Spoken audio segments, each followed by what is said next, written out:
Ночь была беззвездной и глухой. Я проваливался в сон, как вдруг сквозь дрему услышал тихий, но отчетливый скрип. Тот самый, который издает пружина моего матраца, когда на край кровати садится человек. Я замер, слушая. Тишина. Решил, что померещилось.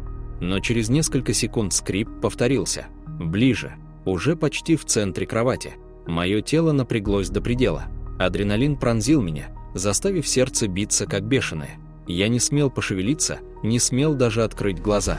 Потом я почувствовал это легкое, но неоспоримое давление. Матрас подо мной мягко прогнулся справа, как будто кто-то очень легкий, почти невесомый, осторожно улегся рядом со мной на свободное место.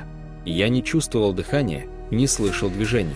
Только это давящее присутствие в сантиметре от меня. Я лежал неподвижно, в ступоре, глотая воздух мелкими, беззвучными глотками, и смотрел в темноту широко раскрытыми глазами до тех пор, пока за окном не посветлело и призрачное давление не исчезло так же внезапно, как и появилось.